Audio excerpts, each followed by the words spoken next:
Le parcours de vos stars préférées est ici dans la vie d'artiste sur les couleurs du podcast. Salut à tous les fous du podcast, il est 14h15, on est le mercredi 12 mars 2025 et vous êtes bien à l'écoute des couleurs du podcast pour une nouvelle vidéo. Et aujourd'hui les amis, on commence une nouvelle rubrique, mais d'abord, j'aimerais vous dire surtout qu'on passe à une nouvelle étape de vidéo, puisqu'effectivement, vous le voyez, on ne me voit plus à l'écran.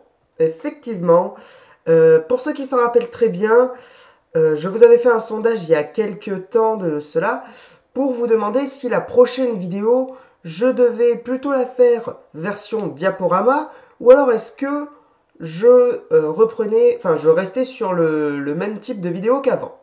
Et vous avez été la majorité à choisir quand même les vidéos diaporama.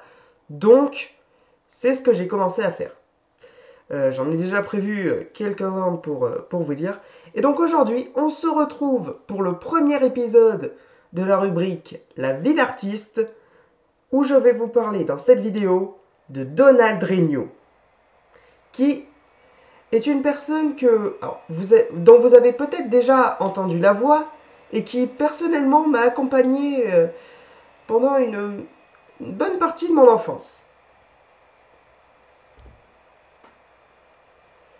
Donc Donald Regnault, il est né le 20 mai 1982 à Courbevoie dans les Hauts-de-Seine en France.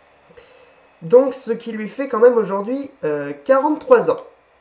Enfin, ce qui va lui faire 43 ans. Pardon. Pour l'instant, il en a toujours 42. Donc c'est un acteur, doubleur et directeur artistique. Alors il a d'abord étudié à l'école Turpot dans la ville de Bois d'Arcy entre 1988 et 1993, puis au collège Mozart dans la ville de Bois d'Arcy encore une fois, entre 1994 et 1996. Et rendez-vous compte, il a fait ses débuts dans le doublage en 1992, car il a été repéré par la comédienne Claude Lombard. Donc vous imaginez, en 92, ça veut dire qu'il avait à peine 10 ans. Ce qui est quand même relativement jeune pour faire des débuts dans du doublage. Et bien justement, en parlant de doublage, vous allez vous rendre compte qu'il a fait énormément de choses. Alors je ne vais vous citer qu'une partie de ce qu'il a fait, parce que bien sûr son catalogue de doublage est encore plus long que mon avenir, je pense. Puisque, alors déjà dans des films, il a doublé plusieurs personnages dans des films, mais je vais vous en citer que quelques-uns. Par exemple, il a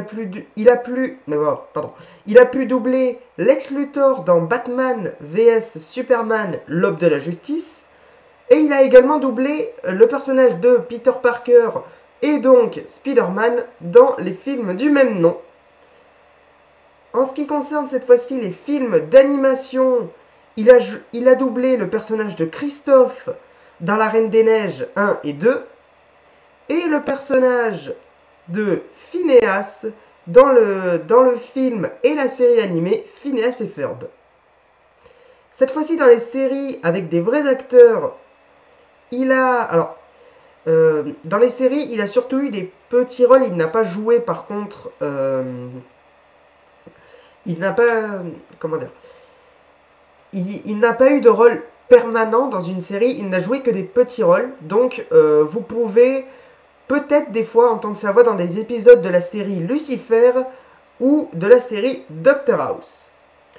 Et enfin, il a également doublé des séries d'animation, et c'est là où justement moi, sans le savoir, je l'écoutais déjà étant petit, parce qu'il a joué par exemple le personnage de Polly dans la série Robocar Polly, et également il a doublé le personnage de Blaze dans Blaze et les Monster Machines. Ainsi que dans des jeux vidéo, il a été la voix off des 3 jeux Disney Infinity, et encore la voix de Peter Parker et Spider-Man dans les jeux vidéo du même nom. Donc, je vous disais que Donald Regnault avait été également directeur artistique. Alors, je n'ai trouvé que quelques exemples pour cela.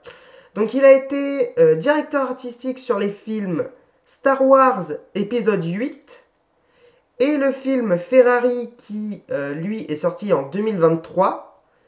Et il a également été directeur artistique sur la série Flash, mais seulement pour les saisons 7 à 9. Enfin, ça a été, je ne l'ai pas dit depuis le départ, mais ça a été également une voix off. Non seulement, comme vous l'avez entendu tout à l'heure, dans le jeu vidéo Disney Infinity, mais également pour des choses, on va dire, un peu plus sérieuses.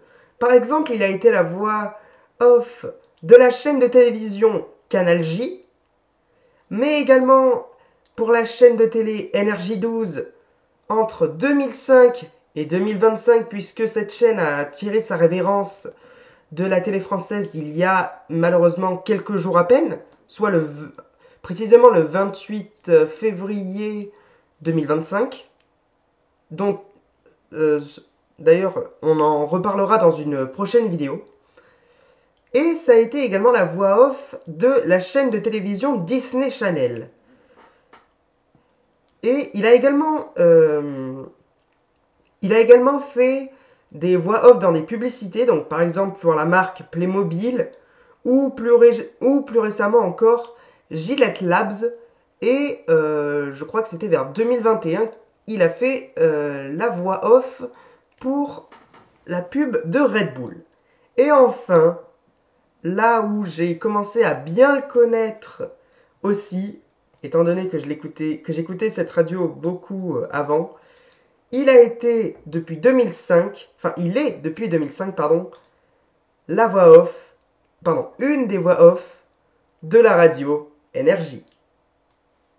Ce qui lui fait quand même, on est bien d'accord, un très beau palmarès. Et voilà, ce premier épisode de la vie d'artiste est à présent terminé. J'espère qu'il vous a plu.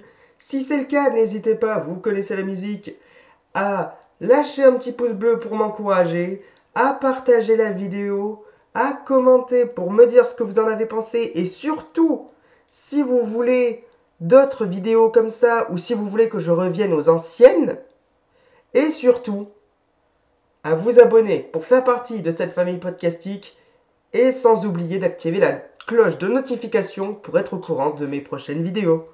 En tout cas, moi je vous dis à très bientôt sur les couleurs du podcast. C'est fini pour aujourd'hui, mais on se retrouve très bientôt pour un nouveau podcast sur les couleurs du podcast. Vos podcasts haut en couleur.